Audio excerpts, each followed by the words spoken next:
Então, no vídeo anterior, nós fizemos a introdução aos modelos de gerações superpostas e eu apresentei a estrutura do modelo e definições importantes a respeito dos consumidores, para caracterizar os consumidores, e as definições de equilíbrio. Falamos de equilíbrio competitivo, equilíbrio recursivo, e mostramos a equivalência, as diferenças conceituais, a ideia do mercado abrir, todo mundo fazer as transações, depois fechar, e a ideia do mercado ir abrindo e fechando a cada período, a diferença conceitual, mas mostrando que as alocações vão ser as mesmas. Então você pode escolher um ou outro, você está bem com os dois. É um pouco. Essa ideia pode ser pensada lá no modelo de vida infinita, quando nós calculávamos aquele Lagrangiano todo de uma vez, se aproveitando da estrutura, que as equações eram iguais, ou no modelo de programação dinâmica, que é exatamente 1 a 1 nessa estrutura recursiva. Bom, fiz um modelo, apresentamos um modelo, agora vamos falar de bem-estar, que é fundamental. Quer dizer, o legal de modelos de gerações superpostas é exatamente a análise de bem-estar. Para isso, eu vou precisar antes de alguns conceitos importantes que permitirão comparar duas alocações. Então, se eu quero falar de bem-estar, eu tenho uma alocação A, uma alocação B, eu quero saber se uma é melhor do que a outra e que sentido. Eficiência é o primeiro conceito, o segundo é de superioridade de Pareto. São dois conceitos que vocês conhecem, mas que vale a pena um pouco relembrar. Eu não sei exatamente onde vocês estão no curso de micro, se vocês viram há pouco tempo, se vocês ainda vão ver, se viram a última vez na graduação. Então vale a pena arrumar para que para a gente possa conversar sobre bem-estar com alguns conceitos fechados na cabeça de todo mundo, fechados na cabeça de todo mundo. Então a primeira, a alocação factível é dita eficiente, se não existir nenhuma outra alocação factível, onde o consumo total de algum bem seja maior do que em A, a alocação que eu estou estudando, sem que exista uma redução no consumo total de algum outro bem. Então, uma alocação A ela é eficiente se a única maneira de aumentar um consumo é reduzindo o outro. Né? Se eu puder aumentar o consumo de duas coisas, tem uma ineficiência, que é a ideia da nossa ineficiência dinâmica, onde eu podia aumentar consumo presente, consumo futuro, eu tinha uma ineficiência, chamei de ineficiência dinâmica. A ideia aqui é a mesma. Então, para aumentar uma alocação, para aumentar o consumo de um bem, eu tenho que reduzir o de outro. Isso é o que exige a minha propriedade de eficiência. É um conceito importante, mas eu não falei ainda de utilidade, porque eu não entrei nessa discussão. Eficiência é mais uma coisa bem alocativa mesmo. Essa alocação não está jogando nada fora, não tem nada sendo desperdiçado. Então, a alocação é eficiente quando a única maneira de aumentar o consumo total de um bem é reduzir o de outro bem. No caso específico de modelo de gerações superpostas, uma alocação eficiente implica que a única maneira de aumentar o consumo de uma geração é reduzir o da outra geração. Não tem folga, não tem como reduzir, aumentar o consumo das duas gerações naquele período. Você melhora uma piorando. Melhora e piora, não, desculpem, não estou falando de utilidade. Você aumenta o consumo de uma, reduzindo o da outra naquele período.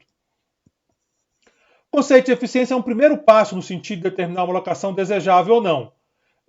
Porque assim, se der para aumentar os dois consumos, ou seja, se for ineficiente, então ela é melhor. Você vai lá, aumenta os dois consumos, todo mundo feliz. Um pouco daquela lógica lá da ineficiência dinâmica. Então, primeira coisa que eu espero de uma alocação desejável é que ela seja eficiente. Se não, é muito fácil buscar outra. Mas ela não resolve o problema quando eu tenho duas alocações que são eficientes. Fica uma situação mais complicada. E aí eu vou para o conceito de superioridade de Pareto, para comparar distintas alocações. Eu vou dizer que uma alocação de consumo A é superior no sentido de Pareto a uma alocação de consumo B. E aqui eu não vou mais falar de alocação física, né? Vou falar de preferência. Então, para que A seja superior a B, ninguém prefere estritamente B a A, ou seja, para ninguém vale que B é preferível a A, ninguém prefere B. Pelo menos uma pessoa prefere estritamente A ou B, ou seja, alguém prefere A a B. Se ninguém prefere B a A e alguém prefere A a B, eu digo que A é superior no sentido de Pareto em relação a B. Ninguém quer A. Quem prefere A? Ninguém. Alguém prefere A a B? Eu. Basta um. Ótimo. Caracterizou essa superioridade. Então, é possível dizer que uma alocação A é Pareto superior a uma alocação B se A faz com que pelo menos uma pessoa fique melhor em relação a B e ninguém fique pior. Dá para pensar nesses termos. Pelo menos uma pessoa melhorou, ninguém piorou na comparação de A com B. Caso alguns prefiram a alocação A e outros prefiram a alocação B, então A e B não vão ser comparáveis nesse sentido. Isso é verdade mesmo que só uma pessoa prefira BAA e AB, entendeu? Não pode ser. Ninguém pode preferir BAA. Se uma pessoa preferir, já ferrou. Não tem mais como comparar nesse critério que nós estamos usando. Bom, o conceito fica claro, o conceito vai ficando claro e vai se desenhando a questão das gerações superpostas, a pegada das gerações superpostas, com exemplo. Exemplo é bom, vocês já viram que eu gosto de exemplo. Então, suponha que você tem um modelo de gerações superpostas, onde as pessoas vivem por 2 períodos e a função de utilidade é dada pelo produto do consumo, quando jovem e quando velho. Se você for aquele cara bem cuidadoso, você pode botar aqui um elevado a alfa e beta, ou alfa, 1 menos alfa, né? Para ficar alfa entre 0 e 1, para ficar bem bonitinho. Se não, você deixa assim mesmo, que serve para o meu exemplo, tá certo? Eu não vou fazer derivada aqui, então não tem muito problema. Mas se você for, faz isso. Bota um alfa, um menos alfa, mas o raciocínio segue igual. Considere que a cada período existe 8 unidades de um único bem de consumo. Então, no período T, existem 8 unidades de bem de consumo não perecível, né? Então, desculpa, ele é perecível, eu escrevi errado, ele não pode guardar. Você tem 8 períodos que tem que ser consumido, você tem 8 unidades que tem que ser consumidas ali. Suponha uma alocação onde todos os bens são consumidos pelos jovens, ou seja, a alocação é a seguinte: jovens consomem 8, velho consome 0. Essa é a minha alocação, estou partindo dessa alocação. Então, jovens consomem 8 unidades e velhos consomem 0 unidade. Essa alocação é factível, né? Porque vai ficar 8 é o que tem disponível, está consumindo 8. Resta saber se tem alguma outra factível que seja Pareto superior a essa. Vamos lá. Existirá uma alocação superior à descrita acima se for possível mostrar que existe uma outra alocação factível, tal que alguém melhore e ninguém piore. Para responder essa pergunta, vale notar que como o consumo quando velho é 0 e a utilidade é o produto do consumo quando jovem e quando velho, a alocação acima faz com que a utilidade de todos seja igual a 0 em todos os períodos. Então, vê bem. Eu estou dizendo que minha alocação de consumo você vai comer 8 unidades aqui, você vai consumir 8 unidades quando jovem e 0 quando velho. Como é o produto, teu nível de utilidade é 0.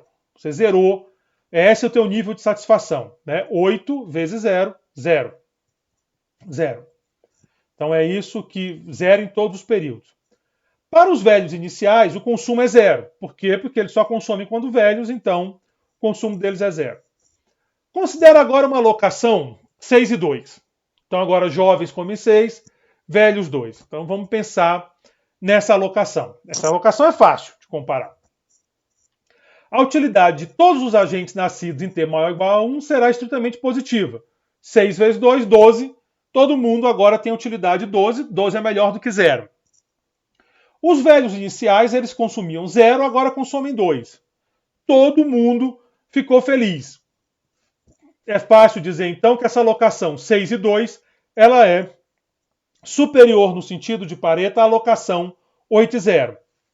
Ambas são factíveis, ambas são eficientes, mas em termos de Pareto, a alocação 6, 2 ela domina a alocação 8, 0, porque na 6, 2 todo mundo nascido em T maior ou igual a 1 tem utilidade 12 contra 0 na outra, e os velhos iniciais vão consumir 2 e antigamente não consumiam nada. Então, ela é Pareto superior.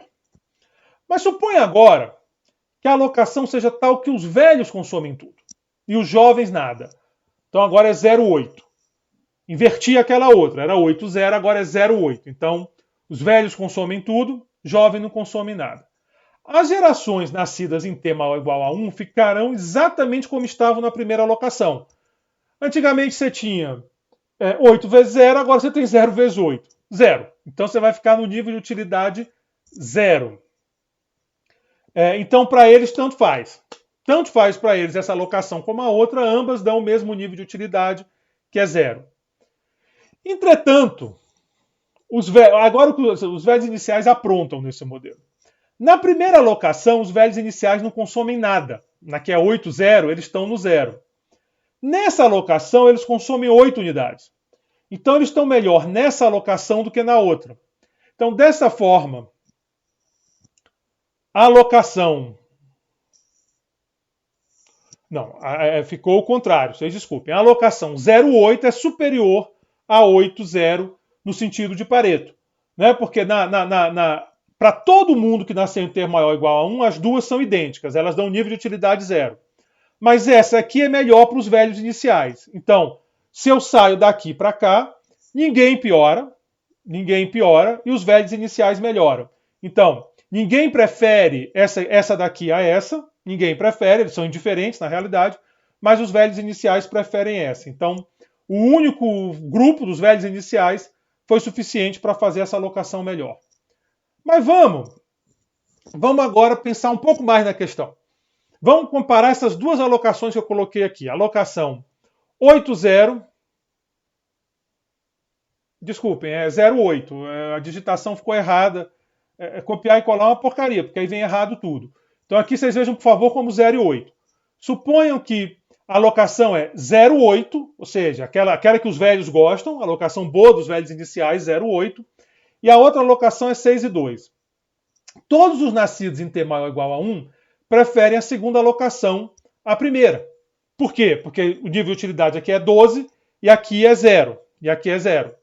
0,8, por favor. Onde tem 8,0, leiam 0,8. 0 para jovem, 8 para velho.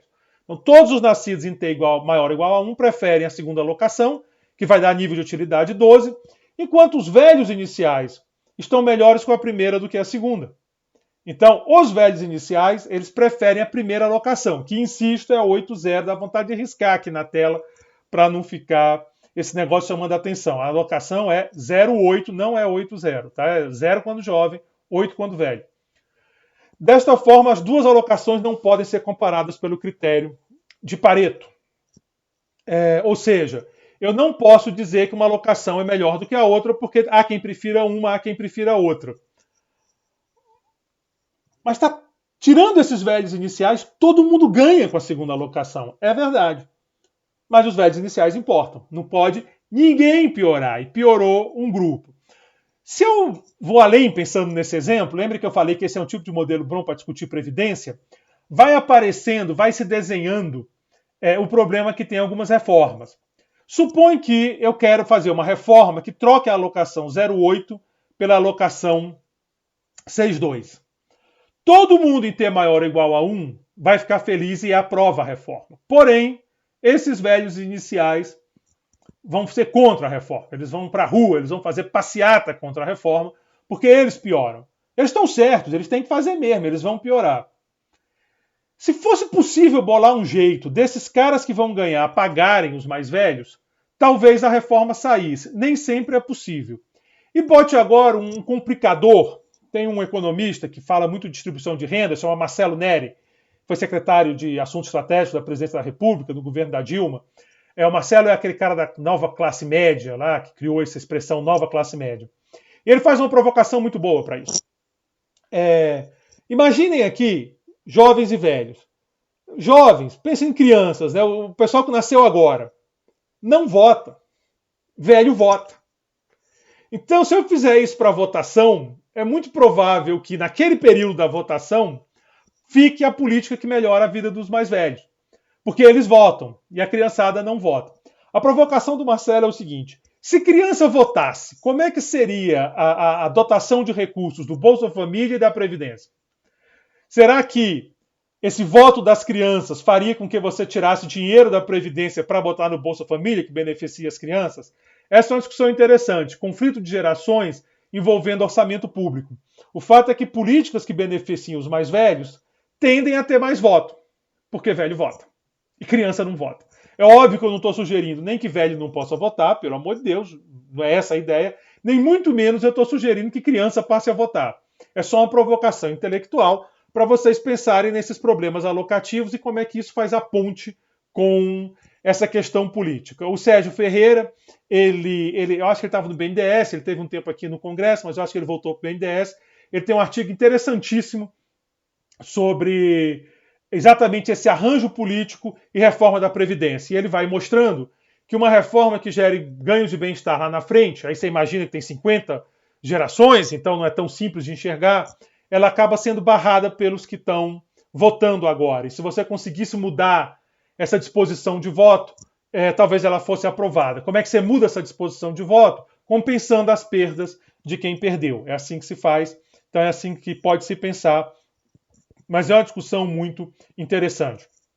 Então, é claro, se eu botar a herança, como eu já falei para vocês, tudo isso fica muito mais interessante, porque o velho pode dizer, tudo bem, você vai tirar minha alocação? Não tem problema, eu tiro tua herança. Então você ainda tem essa possibilidade aí para ficar mais animado a discussão.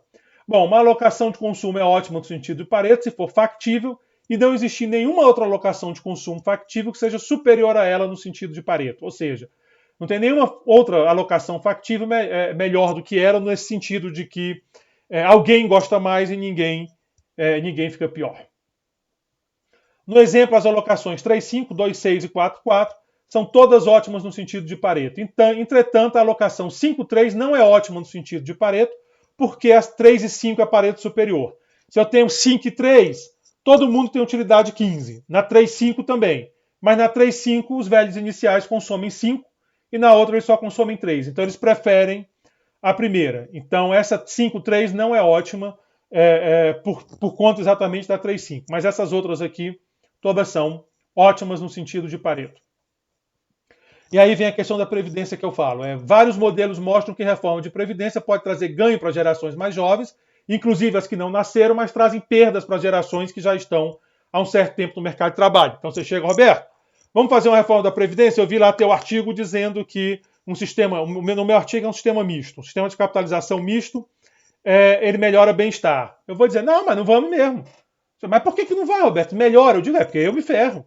Eu já estou com 50 anos, eu já contribuí um tempão para o sistema atual. Quanto você me paga para eu fazer isso? Quanto você me compensa? É daí que vem o tal custo de transação, que seria o valor necessário para compensar os que perdem com a reforma. As estimativas desse custo de transação são imensas, alguns sugerem que é mais do que o PIB. O caso de transição mais estudado que existe é o do Chile, na época do Pinochet, que a transição foi feita muito em cima de títulos. Então você emitia títulos, Roberto, vamos fazer a reforma? Eu digo, não vou fazer a reforma. Quanto você quer?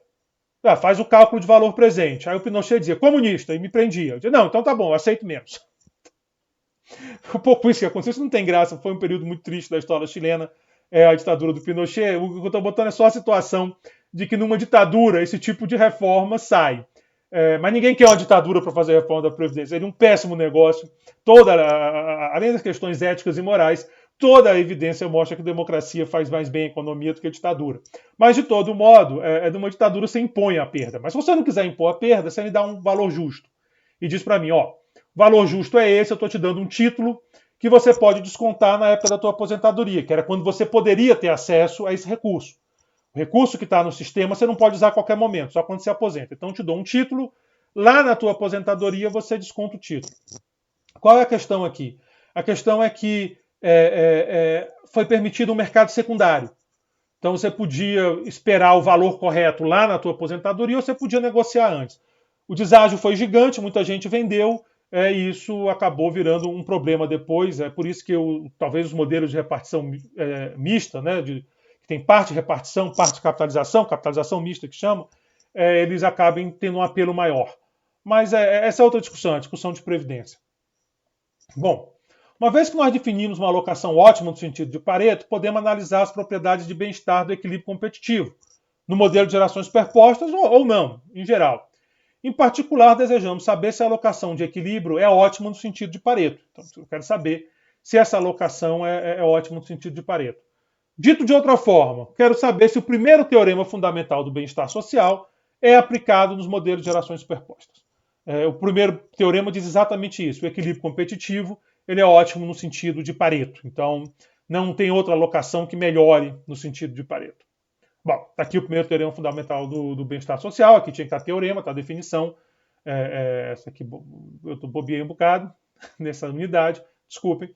O primeiro teorema fundamental do bem-estar social. XX, se a alocação X com os preços P, X estrela com preço P estrela, é um equilíbrio walrasiano, então X estrela é ótimo no sentido de Pareto. Então, se nesse vetor de preços P estrela, a alocação X estrela for um equilíbrio walrasiano, então ela também é ótima no sentido de Pareto, é isso que me diz o teorema. Como é que eu demonstro esse teorema? Como é que eu demonstro? Eu não sei se vocês viram já em micro. É uma demonstração simples do teorema. Vamos lá. Seja I o índice de bens, então tem I bens, I maiúsculo, e H o índice de pessoas. Então I maiúsculo bens, de 1 a I, H maiúsculo pessoas, de 1 a H. Então tem esses dois índices. Por contradição, considere que existe uma alocação factível x' que seja Pareto superior à alocação x'. A x' é equilíbrio competitivo. Essa é a característica dela. Agora eu estou supondo, para buscar uma contradição, que existe uma alocação factível x' Pareto superior à minha alocação x'. Como x' maximiza a utilidade dada a restrição orçamentária, afinal ela é o equilíbrio competitivo de cada agente, para que x' seja preferível a x para algum agente, isso tem que acontecer, né? Se ela é Pareto superior a x', alguém tem que preferir x' a x'. É preciso que essa soma aqui seja maior ou igual a zero, com a desigualdade valendo para pelo menos um indivíduo. Né? Porque senão ele teria escolhido a x'. Né? Se ele pudesse escolher a x', ele teria escolhido a x'. Se ele não escolheu, é porque para ele vale como desigualdade. Ele não conseguiu alcançar aquela alocação. Se eu somar em H, então eu estou pegando essa soma aqui e agora somando por todos os indivíduos. Aqui eu estou somando nos bens. Estou somando nos bens, né? Pelo menos para um indivíduo, mas a soma é nos bens. Se eu somar em H, essa soma vai ficar assim. Como pelo menos para um indivíduo valia como desigualdade, a soma vale como desigualdade. Então pode ser igual a zero para todo mundo, mas para algum é estritamente positivo. Quando eu somo, dá estritamente positivo. Eu vou pegar esse P agora, isso aqui é uma soma, propriedade da multiplicação e da soma, como se eu botasse esse P em evidência. Eu vou trocar os somatórios e botar o P em evidência. Estou trocando a soma. Essa última desigualdade implica que pelo menos para um bem I, essa última aqui que eu estou fazendo, vale que essa soma aqui é positiva. Pelo menos para um bem I, vale que essa soma é positiva. O que contradiz a hipótese que x' é factível, que eu estou dizendo que para algum bem I, a quantidade consumida do bem, x' é maior do que a quantidade existente do bem. Então, achei minha contradição, portanto, não existe x' Pareto superior a x'. Bom, então esse é o resultado, esse é o teorema lá de micro. Lá vocês vão talvez ver uma demonstração mais sofisticada, em condições mais gerais, mas aqui é o que interessa aqui para o meu curso. Então nós temos um resultado. Primeiro teorema, equilíbrio competitivo é Pareto eficiente. Não tem ninguém melhor do que ele em termos de Pareto. Guarda esse resultado aí, guarda, e vamos conversar agora sobre o modelo de gerações superpostas. Bom, um resultado que segue do conceito de equilíbrio, esquece Pareto, agora eu estou em equilíbrio, é que quando os agentes da mesma geração são homogêneos, o único equilíbrio possível consiste em cada um consumir toda a dotação a cada período. É um equilíbrio chamado autarquia. Para confirmar esse resultado, basta você pensar o seguinte: não existe comércio entre indivíduos da mesma geração. Por quê? Porque eles são idênticos. Então não tem como trocar. Se um quer comprar, todos querem. Se um quer vender, todos querem. E que o conceito de equilíbrio exige que os velhos iniciais consumam tudo que tem no primeiro período. Então os velhos iniciais consumiram aquilo tudo. Pela segunda condição de equilíbrio, os mercados se equilibram, C1 vai ser igual a E1. E finalmente a restrição orçamentária implica que isso vale para o 2. Repetindo, você vai chegar a essa conclusão. Ficou confuso? Vamos devagar então. Vamos devagar. Primeiro, nota que os velhos iniciais consomem o que eles têm. E aqui não tem discussão. Eles vão morrer no próximo período, não tem por que poupar. Então, os velhos iniciais consomem C01, nasceu no período 0, está no período 1, é igual a E01. A condição de equilíbrio em T igual a 1 implica que C11 mais C01 é igual a E11 mais E01. Se não está claro, vai no slide, você tem aí, no handout, e olha lá a restrição. Vocês vão ver que é CTT mais CT menos 1T é igual a ETT mais ET menos 1T. Como C01 é igual a E01, isso implica que C11 é igual a E11. Então, já dei meu segundo passo. Na restrição orçamentária, eu tenho que P1, C11 mais P2, C12 é igual a P1 E11 mais P2 E12. É só ir lá também que vocês vão ver que é PT, CTT mais PT mais 1, CTT mais 1 é igual a PT ETT mais PT mais 1 ET mais 1. Então é só olhar lá, vocês vão ver que está direitinho e aí botem no período 1. Como C11 é igual a E11, C11 é igual a E11, P1, P1. Esse cara morre com esse, sobra isso, P2 cancela com P2, C12 é igual a E12. Condição de equilíbrio em 2. Agora a condição estou aplicando no período 2. 2, 2, 1, 2, 2, 2, 1, 2. TT, T-1T, TT, T-1T. Como C12 é igual a E12, C12 é igual a E12, sobra que C22 é igual a E22. Traz para cá e assim por diante. Você vai encontrar que o consumo é sempre igual à dotação do período. Esse é o único equilíbrio possível. Esse é o único equilíbrio que sai. Então, nessas condições que eu coloquei, é claro. Então, se você quiser saber o equilíbrio competitivo ou recursivo, a gente já viu que vai ser a mesma alocação, para todos os modelos dessa classe, gerações superpostas, duas gerações, os indivíduos. Nem tem duas. Os indivíduos são todos homogêneos dentro da mesma geração. O equilíbrio é esse, é a dotação. Pegou a dotação, tem um equilíbrio. Considere novamente o caso da função utilidade ser essa, que a gente já comentou, e suponha que a dotação inicial seja essa. Ora, 8, 0. Nós já vimos que ela não é um Pareto superior. Nós já vimos que ela não é ótima de Pareto. Eu posso somente inverter 0,8. É factível, todo mundo fica indiferente, T maior ou igual a 1, e melhora os velhos iniciais. Se eu fizer 4 e 4, é melhor ainda. Os velhos iniciais melhoram, ele sai de 0 para 4, e todo mundo vai para 16 de utilidade, que é 4 vezes 4. Então, 8, 0 não é Pareto superior, mas é um equilíbrio competitivo. Eu acabei de furar o teorema que eu acabei de demonstrar. Eu acabei de demonstrar um teorema para vocês e agora eu acabei de dar um exemplo de equilíbrio que não cabe no teorema. Modelos de gerações superpostas adoram pregar peça na gente.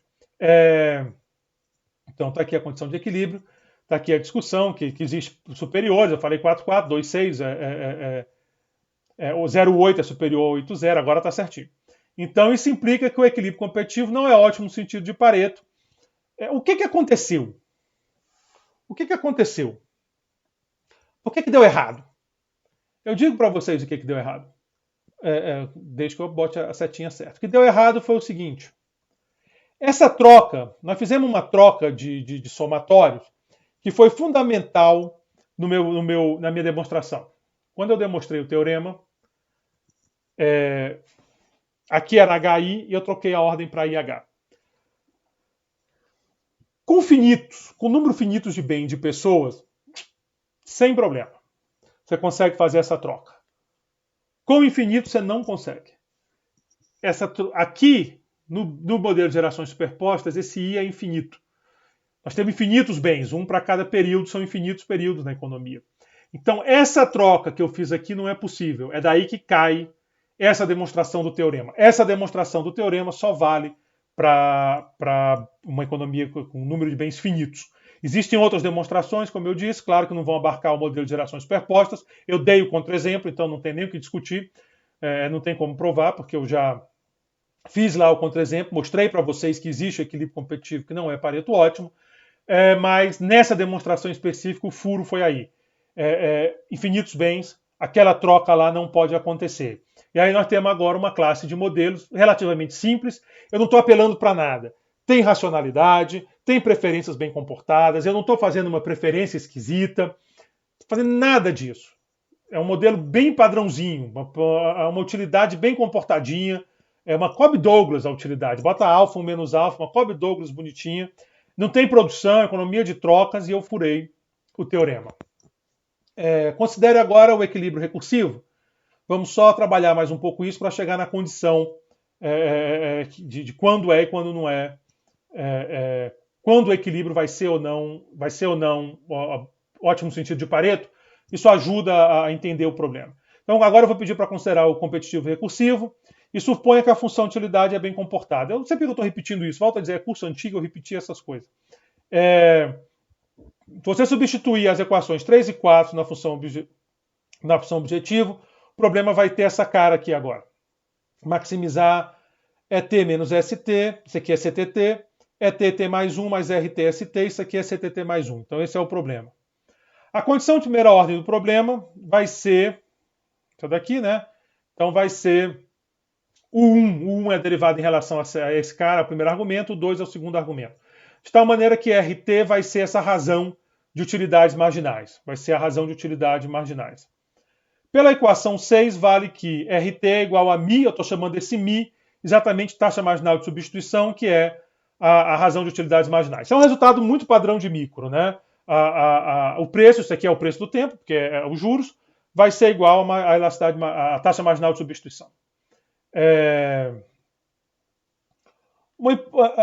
Então, volto a dizer, para obter isso, você vai derivar isso aqui em relação a S, menos o 1, depois vai derivar em relação a S de novo, menos o 1 mais R, o 2 é igual a 0, portanto, o 1 é igual a R e o 2, logo R é igual a essa razão, resultado intuitivo, e μ eu estou chamando de taxa marginal de substituição. Uma aplicação importante dessa equação 6, é que no equilíbrio competitivo recursivo vale que R é igual a U de ETT mais 1, porque ETT mais 1 é o equilíbrio. No caso de equilíbrio competitivo, em vez de RT, eu uso PT sobre PT mais 1, que é igual a esse μ de ETT mais 1. Então, esse é um resultado importante. Como os bens podem ser livremente transferidos entre jovens e velhos, quer dizer, um jovem pode chegar para um velho e entregar o bem, a taxa que a sociedade pode trocar consumo no primeiro período por consumo no segundo período é 1. Nota que com essa estrutura de preferência, se você... Eu nem fiz preferência, mas eu pensei que está mais geral ainda. Então você pode trocar 1 por 1, é possível trocar. Um velho pode chegar para um jovem e trocar laranja por laranja, é um negócio meio bobo, mas é isso que acontece. Quando a taxa marginal de substituição é menor que 1, resulta que os jovens estariam dispostos a receber menos de uma unidade do bem no segundo período em troca do bem no primeiro período. Ou seja, existe um desejo de poupar, quando ela é menor do que 1. Porém, a poupança é inconsistente com o equilíbrio, de forma que o desejo de poupar não é realizado e, portanto, uma alocação que permita poupança poderá ser parede superior ao equilíbrio competitivo. Desta forma, podemos afirmar que o equilíbrio competitivo não será ótimo quando o CTT mais 1 for menor do que 1. Na realidade, aqui no equilíbrio é o ET. Então, você vai calcular a taxa marginal de substituição, vai aplicar na dotação inicial. Se isso for menor do que 1, nós temos uma condição para o equilíbrio não ser eficiente de Pareto. Essa, então, é a condição importante, é a condição que nós vamos usar no resto do curso. Então, nós vimos aqui nesse vídeo que o equilíbrio competitivo no modelo de gerações superpostas não necessariamente é Pareto superior, ou seja, o primeiro teorema não se aplica. E nós vimos uma condição. A condição é que a taxa marginal de substituição no equilíbrio, eu devia ter posto ETT mais 1, mas é no equilíbrio, que é esse o equilíbrio, a condição é que ela seja menor do que 1, ou seja, a transferência ela é menor do que 1 quando o 2 é maior do que o 1, né? Está aqui a taxa. O 2 é maior do que 1. Então você quer transferir, mas não pode. Portanto, aí você tem então a ineficiência do equilíbrio, Se você fizer uma política que permita essa transferência, cuidado dos velhos iniciais, você pode gerar ganho de bem-estar para toda a sociedade.